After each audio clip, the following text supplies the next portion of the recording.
Enterprise TV, a tradition of truth.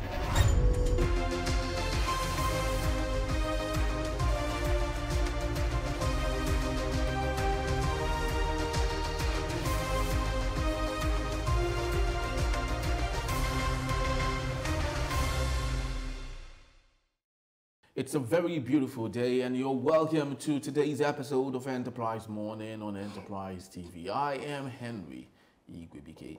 In a bit, we will be going to take a look at what we have for the morning on our newspaper headlines, and right after that, we'll have a time for our big conversation. While we do all of that, please do well to visit our website at www.enterprisetvnews.com, and remember to follow us on all our social media platforms at Enterprise TV7. Subscribe to our YouTube channel also at Enterprise TV7. With me in the studios to make sense, that is, and analyze in part some of our newspaper reviews today is Mr. Cyril Abaku. He is a journalist and a business analyst. You're welcome.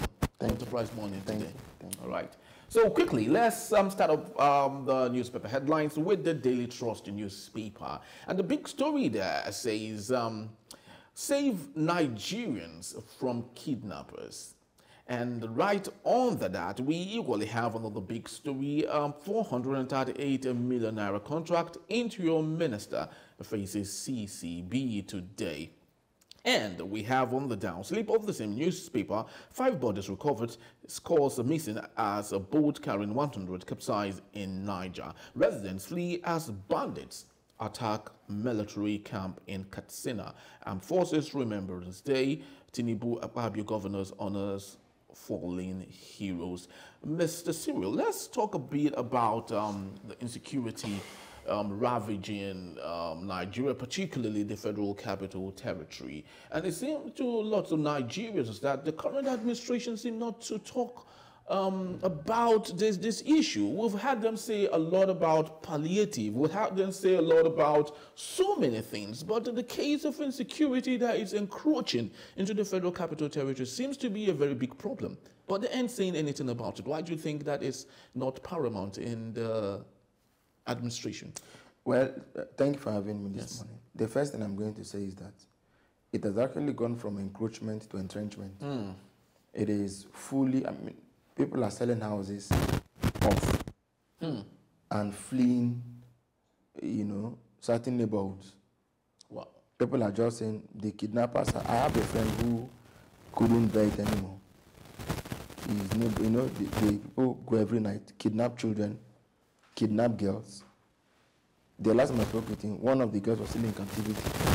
The other one maybe had gone to pay money to rescue, to recover his children. People are selling us and running away because of kidnappers. Is that a safe country? No. Is that a secure country? No, definitely no.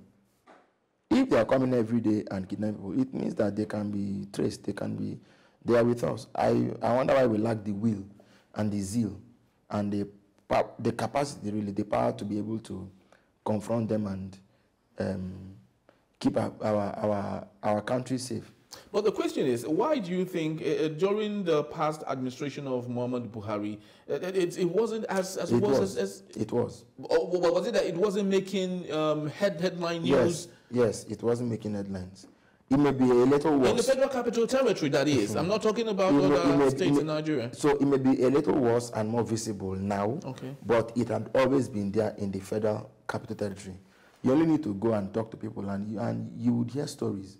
I drove past Nyanya Mararaban on Sunday, or I rode past. I took a ride past there, and people with me on the taxi were saying that's the place where they came and shot 3 people dead. Wow. Or 3 men came to shoot somebody dead. They didn't rob the person; they just shot them dead and walked away. Which, in my own layman's term, would look more like an assassination, because they didn't rob, they didn't take any, they just came, killed people and went away. In the nation's capital, we can't police the city, we can't govern the city, we can't administer the city, we can't nip insecurity in the board. From the day a government fails to secure people, you are as good as not fit for purpose. You should step aside. Let people who are competent come in and do the work. Someone said there isn't enough capacity for Minister Yeltsin Wike to do more. Is that true? Do you think? Because it seems to me he is the governor. Even if he is the minister, he is administrating over a territory. So it is within his power. But people are saying that since it's happening in the Federal Capital Territory, that there's little he can do with respect to securing his territory. Securing Abuja is not exactly Mr. Wike's. We can't say we hold him to account. Maybe a measure of it, but in reality, what are the powers that accrue to him from the Constitution? He is more like an administrator. He is more like his work will look more like what basically caters to yes, and basically more like just administering the territory. He is not he does not have substantive powers. Does the police report to him? No. And don't forget, no matter how you want to look at it, Wike is a minority Southerner who happens to be the first such person to even be FCT minister. How does that affect his being able to influence and ensure that it is guaranteed? Well, I'm just saying there's a possibility. I'm not saying it's a fact, but there's a possibility that the structure of governance and administration is even trying to now sit with the psychology of having such a man become their leader. So we don't know what's really going on there. But the fact to be made is you cannot have a federal capital territory that is this porous, this insecure. It doesn't say, I mean, when investors want to go to any country, in South Africa, there are 4 cities. There's Johannesburg, there's Pretoria, there is, I think there's Cape Town, and then there's one more. There's one more. All those 4 are capitals of the country. And Johannesburg is not the main capital of, is not I think Pretoria is. Pretoria is. Yes. Johannesburg is more or less Lagos. Is a commercial hub. Yeah. But the real city that where government is in Pretoria. So Pretoria is the capital of South Africa. If you went to, let's say, England, it's London. If you went to America, it's Washington, D.C. How is it that the very city under the nose of government cannot, hold its own together, can't roll out such I don't know human beings, are they ghosts? Where did they come from? We have this thing with people breaking prison and escaping. We've not been able to arrest a single if you went to the airport in Abuja, you see where they put people's names and pictures in this day and age. So sincerely, I'll walk to the airport and I'll not take a phone and call. No. What you do, how come that prison didn't have CCTV cameras? Okay? In which case, by now those things would have circulated, they call it an APB, an all points bulletin. The faces have been everywhere, on TV, on social media. People would have seen, but it went and snapped that and put it on at the airport of all places. And the people that escape from prison is the airport that they will go and fly. There are some things you can't understand, but that's our government has chosen to. So I think that there's need for us to show more seriousness. People look at the case of the girl Nabiha and her 5 sisters kidnapped. Their father kidnapped. Just kidnapped like that, and they've killed Nabiha. Now, the former minister is saying that he's trying to get a friend to raise 50 million. Meanwhile, we have police. We've done NIN. We've done he's renowned NIN. We've done all these things, and what we're getting is that the police is not willing to use those things to track these kidnappers. Let's leave Pantami. Let's face the issue. If indeed it is true that police is not willing to use what they ought to use to track these kidnappers, then they are complicit. They are complicit. What else are you going to explain? They are clearly complicit. So the matter is not about can we or can we not. The matter is, are we willing to or are we not? Exactly. So let's move to the next paper, and we have from the Nation newspaper. The picture there says Tinubu prosperity soon after subsidy removal pains, and on the right there we see President Bola Tinubu and Olusegun Obasanjo, and it says President Obasanjo, governors and the senators honor Uzodinma at the second inauguration. And on the top slip of the same newspaper, we have terrorist bandits on the rampage. And on the down slip of the same newspaper, we have NNPCL opens bid to private Port Harcourt Refinery. Mr. Cyril, let's look into the issue of the hope that Tinubu seemed to be giving Nigerians, that prosperity soon would come after subsidy removal pains. No. How sincere is this, and is it feasible? The president is not hitting the right chord. This is personal opinion. He doesn't seem to be hitting the right chord. So on what is he basing this? Renewed hope. You don't serve hope. You serve something concrete, something that is strong. You don't serve hope. You serve something that is strong, that is bankable. You know, you don't serve intangibles. You serve what is realistic. True. Yes. There's a way a faith preacher will take a topic and deal with it. You know, this is preachment. Faith preachers do this, but a president, a leader, saying that he is hopeful. What has hope got to do with it? It was this same country in which many years ago, former president used to say that government needs to take rational decisions. Rational, you said rational decisions. Something based on reason, something founded on something. Because in law they say you cannot found anything on nothing. And expect it to stand. So when government is saying that there is hope, what exactly is the hope? Is it that food prices will come down? If food prices will come, what have they done economically to make sure that food prices come down? Is it by the price of petrol? If the price of petrol, what are you doing differently to say that the cost of the pump price of fuel will come down? So what exactly is this hope being built on? If there's nothing tangible, you couldn't possibly convince someone like me to believe that hope is coming. But how? But when do you think it would possibly dawn on the president to realize that all of this is not heading anywhere, and maybe possibly change a trajectory? Oh well, like you said, realize. We perhaps come to our realizations at different times. The president is president. You can't change anything from that. He has his policies and plans up his sleeve. But the question is, are these taking us where we want to go? If they are not, he has advisors who should be able to tell him, Mr. President, we don't think that what we're doing is the best course of action we should be taking. And because of that, let's change course. But I honestly don't know how much faith the presidency has in the policy that they put on the table. Subsidy is gone, nothing to really replace it. Even when they say subsidy, palliatives, is neither here nor there. The floating of the naira. I think that sometimes if you ate the humble pie and came forward, yes, it's far better than to continue to make people, because the policy has failed and because it's your policy, you can't deny it's your policy. You now begin to try to do all sort of face-saving things. But lives are going to be lost. Livelihoods are going to be destroyed.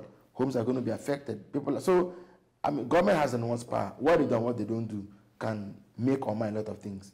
If we need to change course, it is early in the day. The president is here to spend one year in office. Why don't we wake up and do the right thing? Dangote Refinery is now back selling petrol. We've been told it to not reduce the cost of fuel. Now they're looking for private investors in Port Harcourt. What are they doing? Very funny. You spend all these billions to say you're revamping. Now the next thing we hear is that you look for people for private. Why didn't you sell this thing off at once? And honestly speaking, we need to go and find out who took what, who took what, and know whether the monies that they took to repair the refinery were judicially spent. Otherwise, we should investigate and find out. Exactly. So let's quickly go to our last daily for today. And it's coming from the Daily Independent. And the big story there says worsening poverty, hunger fueling insecurity in Nigeria. And from Atiku, and the writer says, asks authorities to address situation to regain trust of citizens. And on the top slip of the same newspaper, we have inflation at 27-year high of of 28.92% may lead to a rate hike. And on the downslip of the same newspaper, we have subsidy. For 40 years, few people cornered our Commonwealth, and that's coming from our president, Bola Ahmed Tinubu. And we equally have Tinubu leads Akpabio, Abbas, Riwole, others to honor fallen heroes. And we have a picture of that where he is doing what exactly he is supposed to do on that occasion. But let's take a look about on issue of opposition, where we have worsening poverty, hunger, fuel insecurity, as said by Atiku, especially when it seems like things are beginning to fall apart with the PDP.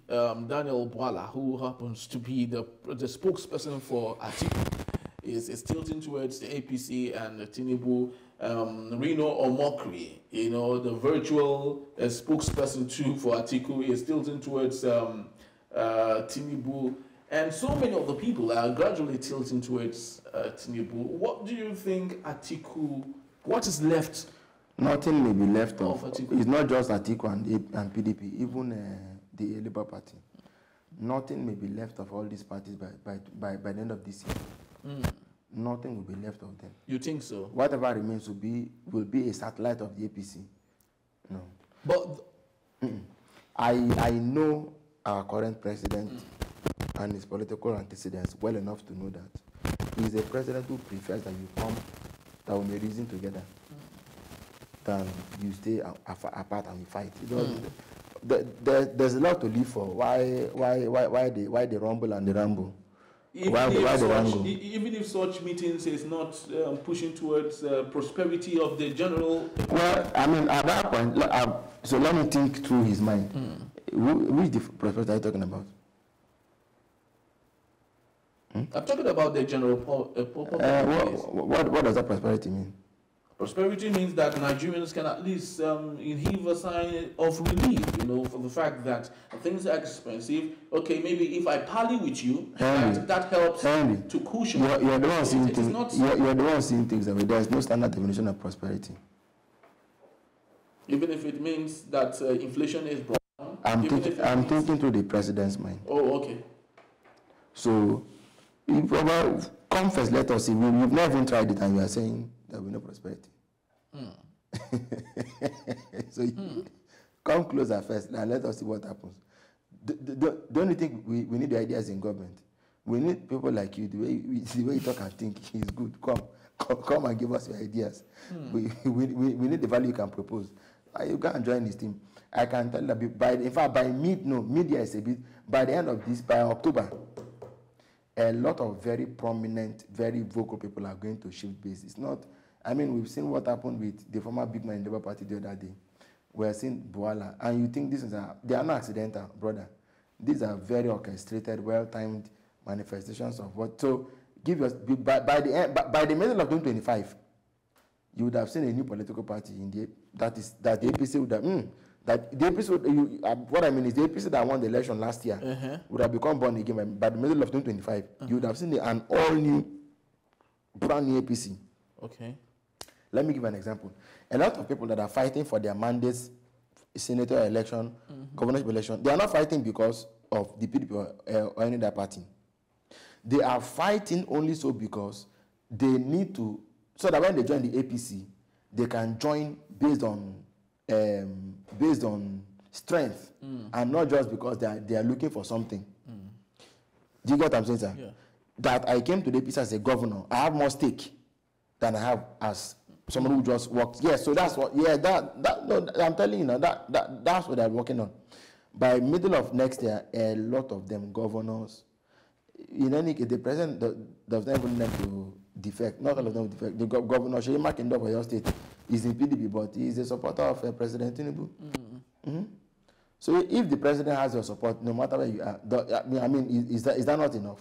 But of course, you would agree with me that history is repetitive. You know, I used to know when PDP claimed that it would rule for 60 years. for 100 years. And at that time, you know, PDP was the biggest bride in town. Everybody, you know, moved towards the PDP. Today, PDP is little to none. Don't you think that with everyone moving towards APC, it will still be the same thing that happened to the PDP? You begin to see divisions even in the APC, not under and oppositions will begin to form. At least not under President Tinubu. Why? I mean, he's proved it time and again. You saw how he handled the speakership issue in the House of Reps. How Betara was in the pole position to become speaker. And the thing wound up in the house of Tajuddin Abbas. It was the president. It was the president that made Abdullah Sisiare was running for Senate president. He did everything he could. It fell to Kaduna and Port. So and that was thanks to Mr. President. I can tell you for a fact that where we're heading to is what I would have, for the lack of a better word, I would have called a one-party state, in which everybody will answer to Mr. President and his party, and heavens will not fall. Exactly. So that's where we're heading, actually. All right, so in a minute, in 60 seconds, I would love you to talk a bit about fallen heroes. It seems to us that this is becoming tradition, you know, where, you know, the president of the day just comes and lay his wreath, and that is the end. You know, the victims of those, the casualties are not taken into cognizance and all of that. Probably, even if that was all the president did, that's basic ritual tradition that, you know, happens every year. But dealing with fallen heroes is another matter entirely. I think that the time has come for us to rename the Ministry of Defense as Ministry of Defense and Veterans. So that way they know that there's a component responsibility to not only service those who are alive, but those who have retired. Yes, so I mean, in many countries they have Ministry of Defense and Veterans.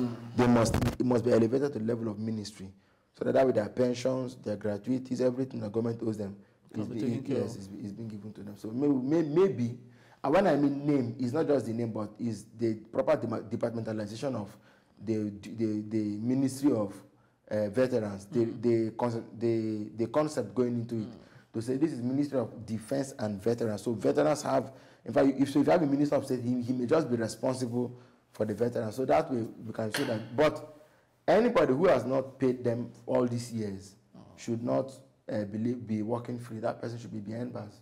Exactly. Well, that's just about the time we have for our newspaper reviews today. I'd love to say thank you to Mr. Cyril Abanku for being part of our show today. It's my pleasure. Thank you so very much, sir. So when we return, Better Edu Saga, Code of Conduct Bureau, CCB, invites Tunji Ojo over 438 million naira contract. That in a bit. When we come back, please don't go anywhere.